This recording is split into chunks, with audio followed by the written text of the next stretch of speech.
Нэгдүгээрт би нэрээ дэвшүүлээгүй. Хоёрдугаарт нэрээ дэвшүүлээгүй өрсөлдөөн бий болоогүй учраас нэрээ тогтоохоо асуудал ерөөсөө яригдаагүй. Тэр альва ярьж байгаа асуудал бас жоохон бодиттой байх ёстой. Миний барьж байгаа байр суурь бол одоо энэ гадаад орчин нөхцөл ээдрээтэй. Гадаад улс орнууд одоо дотооддоо ивэ сахиж улс орныхоо одоо бодлого шийдвэрийг чамбааруулж дээрээс нь одоо эв нэгдэл ИВ-ийг сахиж улсынхаа дотоод аюулгүй байдлыг хангах тал дээр одоо анхаарч ажиллаж байгаа энэ цаг үед Монгол төрийн бодлого бол өөрөө улс орны аюулгүй байдал, дээрээс нь эдийн засгийн аюулгүй байдал, төрийн доктортой байдал дээр анхаарах ёстой.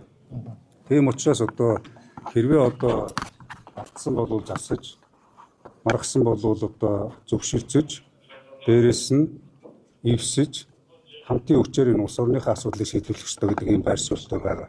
Түүнээс биш одоо өөрийгөө дэвшүүлээл эсвэл хин нэгнийг дэмжээл нэг бол тэндээ татгалзаад байгаа асуудал ерөөсөө байхгүй. Миний өөрийн барьдаг зарчим бол альва асуудал дээр ямар ч цаг үед ойлголцол, яриа хэлцээрийн замаар асуудлыг шийдвэрлэх ёстой гэж бодож байгаа. Ялангуяа энэ өдрөд цаг үед улс орны эдийн засаг ямар байгаа хүн мэдж байгаа. Ард иргэдийн амьдрал ямар байгааг мэдж байгаа.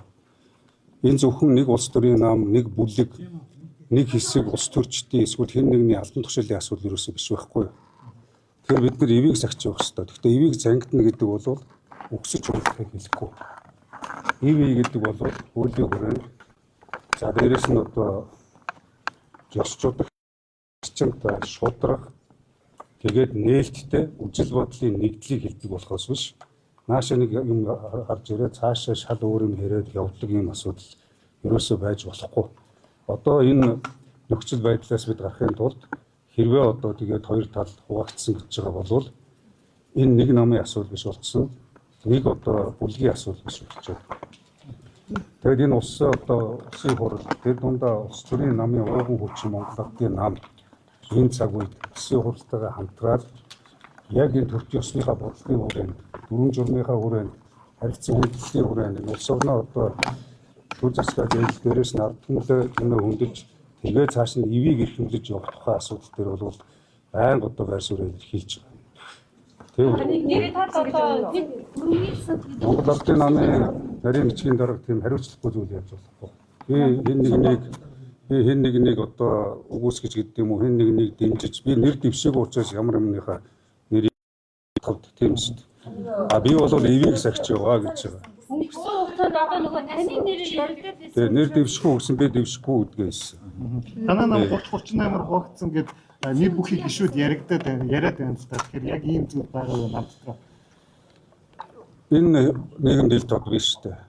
Тийм ч учраас өнгөрсөн хугацаанд нэвийг сахих одоо нэгдэж энэ улс орныхаа эрх ашгийг бодох тал дээр тэрийн нам энэ одоо бүлэг гэхгүйгээр бүх талын одоо ойлголцлыг бий болгох тал дээр байр сууриа илэрхийлж ирсэн тэр зарчим өнөөдөр ч байж байгаа.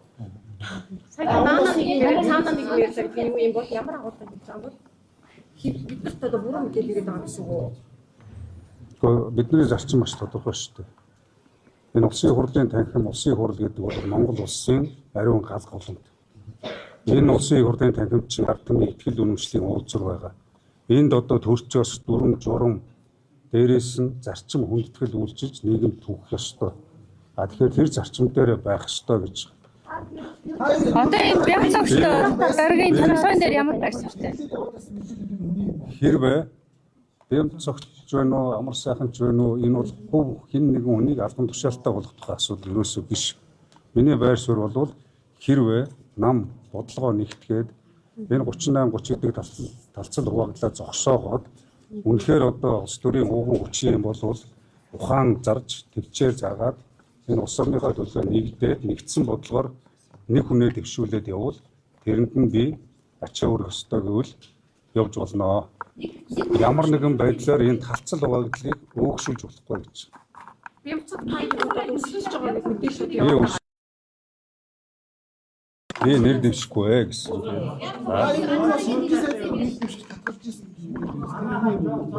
Ингээд татгалзаад байт юм байна. Ер нь өдөртөг зүйлүүдээр юу яригдсан юм бэ?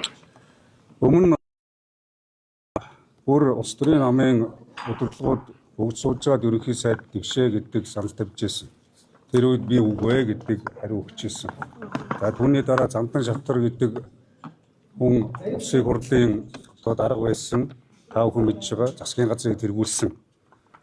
За түүнээс хойш юу болж орсныг бүгдээрээ мэдчихэж байгаа. Монгол Ардын намын талцал эхэлсэн, хуваагдал хурцдсан, улсын хурлын дээр гарч суудаг болсон. Улсын хурл өөрөө улс төрийн намуудын талцал хуваагдлын талбар болж өөрсөн тийм. Засгийн газрыг бол улсын хурлаас томилдог. Улсын хурлд ажлаа тайлгнадаг газар бол улсын одоо засгийн газар гүйцэтгэх засаглал. Хууль зүйн сайдаар тавихтаа хүртэл өрсөлдөгчөө намнаа гэдэг захиалгатайгаар тавьж байсан. Улс орны эдийн засгийн нөхцөл байдал хүндэрч байгаа. Бензин, тос, шатхуун, тогт цахилгаан, ажлын байр, эрүүл мэнд, боловсролын асуудлууд асар хүнд байгаа учраас энэ талцал хуваагдлаа зогсоогоод тэгээд хууль эрх тогтоох дээд байгууллага дээрээс нь гүйцэтгэх засаглал, шүүх эрх мэдлийн тэнцвэр хяналтыг хангаж явах ёстой гэдэг ийм байр суурь илэрхийлээд засгийн газрыг огцруулах гарын үсэг зурж сүлд нь өөрөө ажиллаа үжсэнийг тав хүмүүс мэдж байгаа. Яг өнөөдрийн энэ нөхцөл байдал руу тэр улс төржилд тэр одоо намын асуудлыг улс орны хямрал болгоод энэ хямрал нь ард түмний амьдралын доройтол улс орны нийгэм эдийн засгийн хямрал цаашлах юм бол улс төрийн гарч чадахгүй гүнзгий хямрал руу явах гэж байгаа учраас энэ асуудлуудад хасан зогсоо гэж тухайн үед би мэдээлэл хийж асуудлаа ярьж байсан.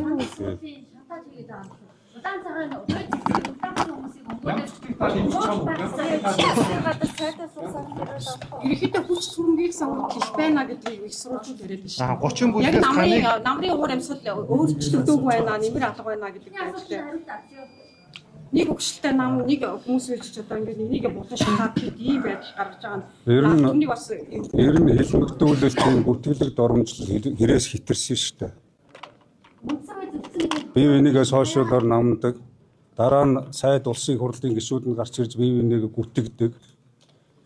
Тэгэхээр өнөөдрийн энэ одоо нийгэмд ёс суртахуун гэдэг ёроолдоо ортолд оройтсон байгаагийн хамгийн их хувь нэмэр оруулж байгаа хүмүүсийн чинь нэг хэсэг нь бол улс төрчид өөрсдөө шүү дээ. Энийгээ зогсоо гэж байгаа. Дээрээ судлаа болохгүй бол доороо гүйдлээ болохгүй гэдэг.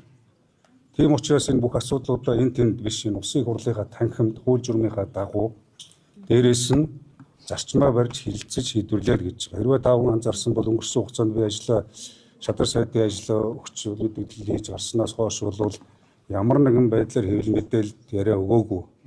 Яагаад гэвэл гал дээр тос нэмээд яах вэ? Хагарал дээр хэмхрэл нэмээд яах вэ? Тэгээд цаашлах юм бол эв нэгдлээ хангаж ажиллах ёстой гэдэг бүх тал дээр энэ одоо намын нөхдөлтөйг уулзалтаж нэгдэж одоо явах нь зөвөө гэдэг ийм байр суурийг илэрхийлж байгаа. Энэ бол хэн нэгэн хүний асуудал биш шүү дээ. Энэ гадаад нөхцөл тав хүн бүгдээрээ гадны идэж болж болохгүй. Өнөөдөр хэн нэгнийг албан тушаал тавихын төлөө тэмцэлдэг биш дөрвөн биелсэн те. Эв нэгдэл гэдэг бол өгсөн хуульдахын нэр биш ээ. Энэ бол хуулийн үрээнд. Ёс чудагта, хариуцлагатай, шударга, зарчимтай үжил бодлын нэгдлийг хэлдэг болохоос биш хэн нэгэн түрээд хэсэг нэг нь хүчирхийлээд нэг нэгийгээ аваачиж буланд одоо хэрэгтэн дээрэмчин болгочоод одоо юу гэж доромжлоо те үтгэлээ алга урчин баг амд дээр хүн шараад итцсэн юм шиг нэг нэгээ ярьсан биз дээ. Тэр хаав. Тэгээд одоо баахан орд хулгай хийгээд итцсэн гэсэн яагаад ингэж хэлсэн юм бэ гэд ерөнхий сайд Замдан Шавтраас тухайн үед асууж байхад гадаадын хэвлэл мэдээлэл дээр ингэж бичсэн байсан учраас би Амар баясгалан гэдэг хүнийг нүүрсчин гэж зарласан юм аа гэж. Тэгээ өнөөдөр тэр иргэн одоо ямар нөхцөл байдалд явж байгааг бид биш хуулийнхан ярих хэрэгтэй. Хуулийнхан хуулиа ярьдаг байх хэрэгтэй. Улс төрчид бодлогоо ярьдаг байх хэрэгтэй. Улс төрийн намууд зарчмаа барьдаг байх хэрэгтэй гэдэг ийм л асуудал. Сая тас бодлого худлаа ярьдаг гэдэг юм ярьж байна. Сая баг хурал дээр Би бям цогтыг гэдэг юм уу хэн нэгэн хүнийг дэмжинэ гэж яриаггүй. Би ямар нэгэн байдлаар одоо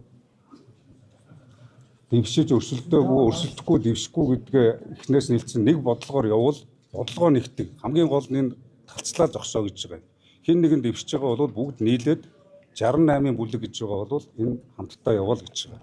Одоо ийм болсон байгаа юм л да. 30-ын бүлэг 38-ын бүлэг хоёр болчихсон. Эндээс 30-ын бүлгээс таныг одоо үүдээд 38-ын бүлэг 34-д явуулчлаа гэдэг юм зүйл байна.